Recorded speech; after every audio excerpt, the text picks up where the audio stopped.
देखिए, जय श्री कृष्ण बच्चों। आज हम पढ़ा रहे हैं आप लोगों को घातांक। क्या पढ़ा रहे हैं? घातांक। ठीक। घातांक में क्या है, जैसे हमने लिखा यहाँ पर 100। ठीक है, तो 100 को किस प्रकार से लिख सकते हैं?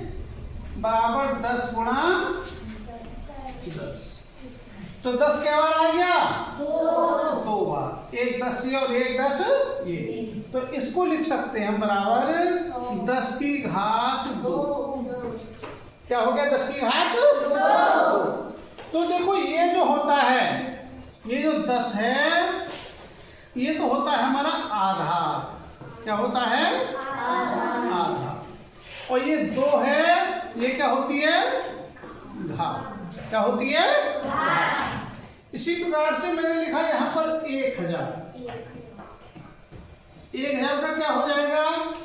10 गुणा 10 गुणा 10 और बराबर 10 की घात कितना हो जाएगा? 3। तो यदि 1000 को हम घात के रूप में लिखें तो इसका आधार कितना हो गया? 10 और घात कितनी हो गई? 3। तो इसका मान कितना होगा? 1000। 10 की घात 3 का मान कितना होगा? 1000। इसी प्रकार से हम यहाँ पे लिख दें 1 लाख। ये लिख दिया हमने 1 लाख। और यदि 1 लाख को हम घात के रूप में लिखें तो देखो, तोड़ने फैक्टर कर लेते हैं इसके। 10 गुणा 10 गुणा 10 गुणा 10 5 बार हो गया। और ये क्या लिखेंगे? बराबर 10 की घात 5। कितनी बार हो गया 10 हमारा? 1 2 3 4 5। तो 10 की घात कितना हो गया? 5। ध्यान देखो, 10 कितनी बार था? 3 बार। तो 10 की घात कितना आ गया था? 3। यहाँ 10 कितना था? 2 बार। तो 10 की घात 2। इतना समझ में आया? ठीक, ये तो ऐसे हो गया। इससे आगे चलते हैं। अभी हमने लिख दिया 0.01।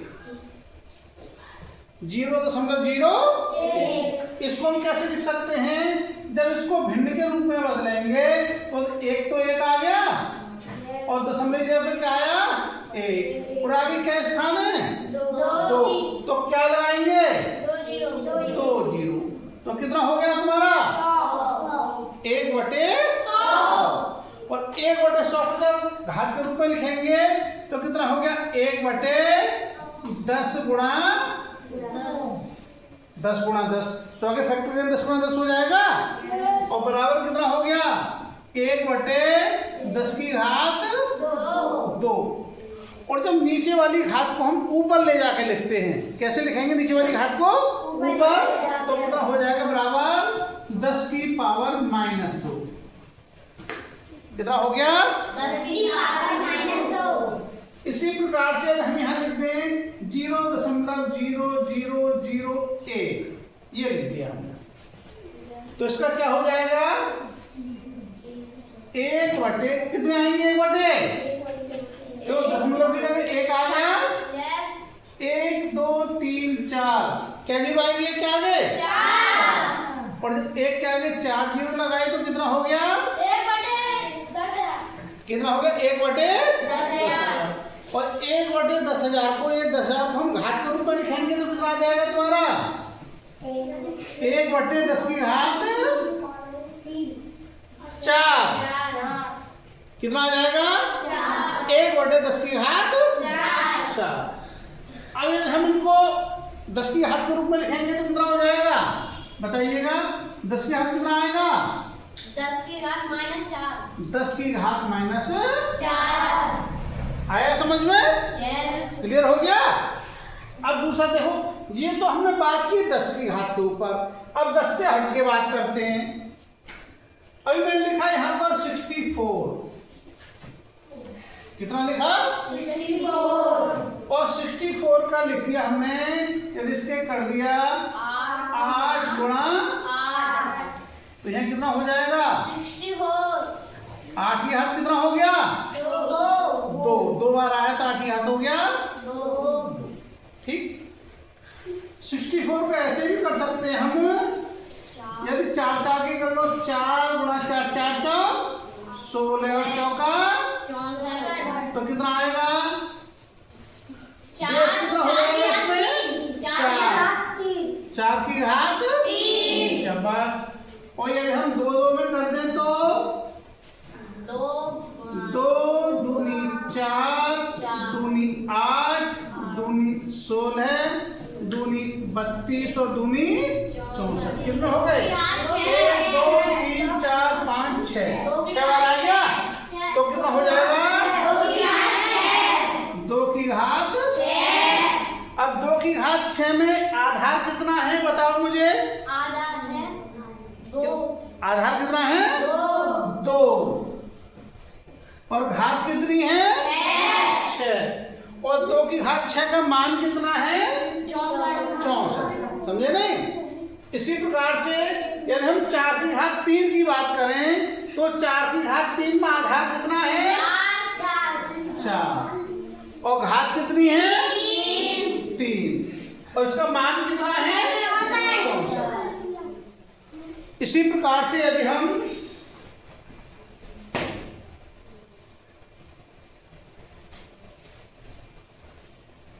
इसी प्रकार से 8 की घात 2 की बात करें हम तो इसमें आधार कितना हो गया? 8। और घात कितनी हो गई? 2। और मान कितना हो गया? 4। ठीक, इतना क्लियर हो गया? अब आगे चलते हैं। देखिएगा, एक होती है रामानुज संख्या।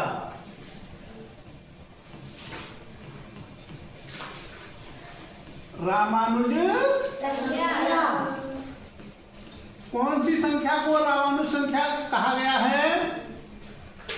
1729। 1729 को क्यों कहा गया है? क्योंकि ऐसी संख्या है कि इसके 2 जोड़े ऐसे हैं जिनसे जोड़ने पर हमारा ये संख्या बनती है। जैसे हमने 12 का वर्ग किया प्लस 1 का वर्ग किया, 1 का घन, 12 का घन किया, 1 का घन किया तो कितना आता है? 1729। क्योंकि 12 का वर्ग करेंगे तो कितना आता है? 12 12 में 144 और 12 में 1728। ये हो गया 1728 और प्लस 1 का घन करेंगे तो कितना आएगा? 1। और जब इनको जोड़ेंगे तो कितना आएगा हमारा? 1719। एक जोड़ा तो ये बन गया हमारा। ठीक है, और किस संख्या का नहीं बनता है? दूसरा है हमारा 10 का घन किया हमने और प्लस 9 का घन किया तो अभी हमारा 1729 ही आता है। कैसे आता है देखो, जब 10 का घन करें तो कितना आएगा? कितना आएगा? 1000। और 9 का घन करें तो कितना आएगा? 729। और जब दोनों को जोड़ेंगे तो कितना आएगा? 1729। इसलिए 2 संख्या ऐसे बनते हैं इनके घन करें हम तो सेम संख्या प्राप्त हमें होती है। इसलिए इसे क्या कहते हैं हम? रामानुज संख्या कहते हैं। ठीक है, इससे आगे चलते हैं। अभी सवाल आ जाता है आपको, उसने दिया क्वेश्चन दिया आपको कि 2 की पावर 5 और 3 की पावर 3 में कौन सी संख्या बड़ी है? कौन सी संख्या बड़ी है? ठीक है, ये है प्रश्न हमारा। तो इनके हमें मान निकालेंगे। इसका मान कैसे निकालेंगे? देखो, 2 की पावर 5 बराबर कितना हो गया? 2 गुणा 2 गुणा 2 गुणा 2 गुणा 2। 5 बार 2 2 लिख देंगे और जब हम 5 बार 2 2 लिखेंगे तो कितना आएगा? 2 दूनी 4 दूनी 8 दूनी 16 दूनी 32 हो गया इसका मान। आया समझ में सभी को? Yes. ठीक। 3 की घात 3 लिखें यदि हम, तो कितना? 3 की 3 में 3 बार गुणा करेंगे। 3 दिया 9 दिया 27। तो कौन सी संख्या बड़ी हुई हमारी? 2 की पावर 5। 2 की पावर 5। आया समझ में? Yes. अब बताइए मुझे, मैंने लिखा है यहाँ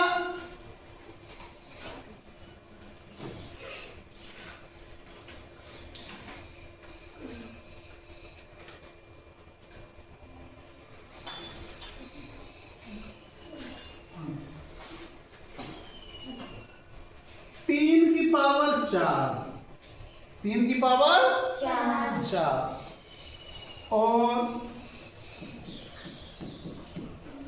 6 की पावर 3 में कौन सी संख्या बड़ी है?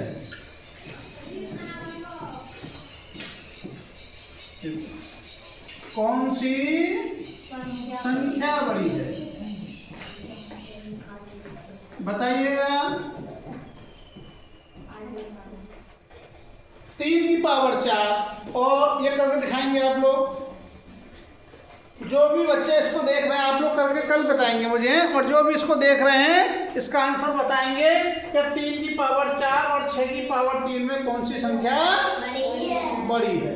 ठीक है, आगे चलते हैं। अब आगे देखते हैं आगे क्वेश्चन क्या होता है। देखो, एक फॉर्मूला है इसका, a की पावर m गुणा a की पावर n बराबर होता है a की power m plus n। a की पावर m और n का मतलब क्या हो गया? देखो ये दोनों क्या दे रखा है? a दे रखा है, a दिया है।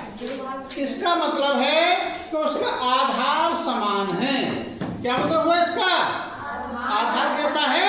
समान है। और घात इसकी अलग अलग है।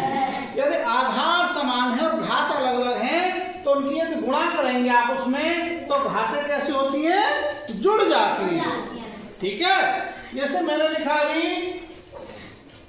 10 की पावर 8 गुणा 10 की पावर 7, तो उसमें आधार कितना हो गया? 10। जो 10 लिखा है मैंने यहाँ पर, ये 10 ये किसकी जगह पर है?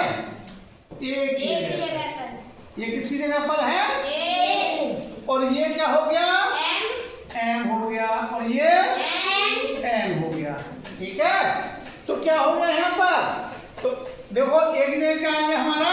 10 आ गया, और m प्लस n, m की जगह कितना आ गया? 8 और प्लस 7, तो बराबर कितना हो गया? 10 की घात 15। कितना हो गया? 10 की पावर 15। आया समझ में सभी को? ठीक, एक क्वेश्चन और दे रहा हूं अभी मैंने लिखा है यहाँ पर 15 की घात 12 गुणा 15 की घात 8। इसका उत्तर कितना आएगा बताइएगा? हाँ, 15 की पावर 20। कितना हो जाएगा? 15 की पावर 20। 15 की पावर 20। बहुत अच्छी ताली हो जाएगी और से। देखिएगा, ये हो गया 15 और इसकी पावर ये हो गई 12 और प्लस 8, तो बराबर कितनी हो गई? 15 की पावर 20। क्लियर है ये? तो ये तो हो गया तुम्हारा गुणा वाला स्थिति, यदि हमारा आधार समान है और उन संख्याओं की गुणा करते हैं। अगला देखिएगा, दूसरी कंडीशन होगी तुम्हारी कि a की पावर m भाग a की पावर n। पहले क्या की थी हमने? गुणा। अब क्या कर रहे हैं? इसमें भाग कर रहे हैं। तो ये कंडीशन होगी तो क्या हो जाएगा? a की पावर m माइनस n। क्या हो जाएगा? a की पावर m माइनस n। ठीक है, अब देखो यहाँ पे लिख दिया मैंने 10 की पावर 25 10 की पावर 25 भाग 10 की पावर 15, 10 की पावर 25 भाग 10 की पावर 15। तो देखो ये 10 किसकी जगह पर आ गया? एक ही जगह पर। और 25 किसकी जगह पर हो गया? m की जगह पर, और ये m की जगह पर। तो यहाँ कितना हो गया तुम्हारा? 10 की पावर 10 की पावर 25 माइनस 15, तो 10 की पावर 10, कितना हो गया? बराबर 10 की पावर 10, 10 की पावर 10 हो गया। ठीक है, एक सवाल दूं अब? दे दो। ठीक, जो जिससे पूछूंगा बताएगा, हाथ खड़ा करेंगे केवल, पहले कोई नहीं बोलेगा। ठीक, अब ये बताओ, अब मैंने लिखा यहां पर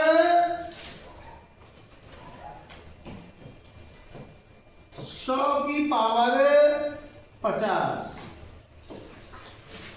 भाग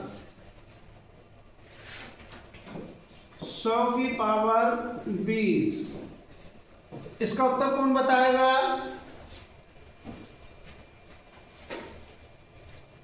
सौ की पावर 50 भाग 100 की पावर 20। कौन कौन बताएगा? हाथ खड़े करें साहब। हाँ बताओ, चलो कितना आएगा?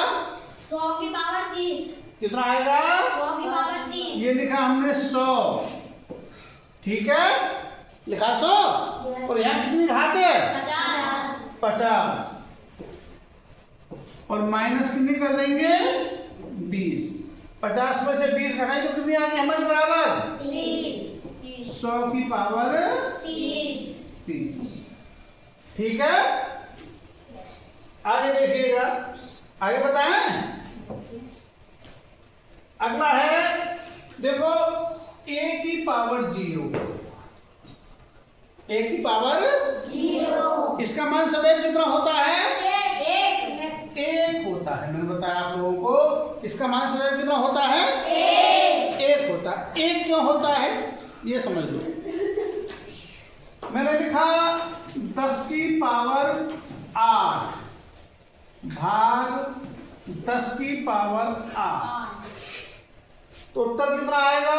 10 की पावर 0, 10 की पावर 8 माइनस 8 बराबर 10 की पावर 0 बराबर 1। ठीक। दूसरा मैंने लिखा 1 लाख की पावर 100, 1 लाख की पावर 100 भाग 1 लाख की पावर 100, उत्तर कितना आएगा? 1 लाख 100 1 लाख 100 माइनस 100 की पावर 100 माइनस 100, तो बराबर कितना हो जाएगा? 1 लाख की पावर 0, 1 लाख की पावर 0। देखो, जब 1 लाख की पावर 100 को हम 1 लाख की पावर 100 को हम 1 लाख की पावर 100 से भाग देंगे तो उत्तर कितना आएगा? 0। 1 आएगा नहीं? हाँ, जब इससे इसको भाग देंगे तो उत्तर कितना आएगा? 1। इसीलिए किसी की पावर 0 हो तो उसका मान कितना होता है? 1 होता है। किसी की भी पावर 0 हो तो उसकी वैल्यू कितनी होती है? 1 होती है। समझ में आया? यस। ठीक, अगला क्वेश्चन देखिएगा। इसी प्रकार से किसी ने दे रखा घात के ऊपर घात हो, a की पावर m की पावर n, ऐसे दे रखा है। a की पावर m की पावर n, तो क्या हो जाएगा? देखो, a की पावर m गुणा n, घात के ऊपर घात हो तो उन घातों की क्या हो जाती है? गुणा हो जाती है। जैसे मैंने लिखा यहाँ पे लिखी 100 और 100 की पावर लिख ली यहाँ पे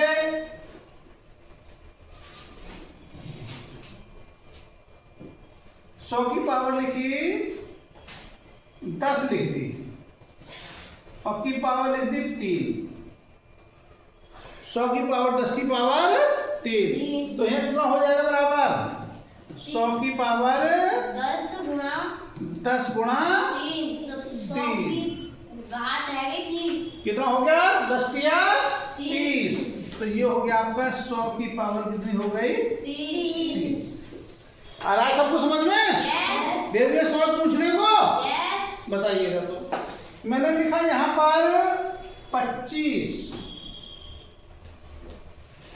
और 25 की पावर लिखी 5। जिससे पूछूंगा वो बताएगा। और इसकी पावर लिख दी फिर 4। 25 की पावर 5 की पावर 4। हाँ भविष्य क्या आएगा? उत्तर बताओ,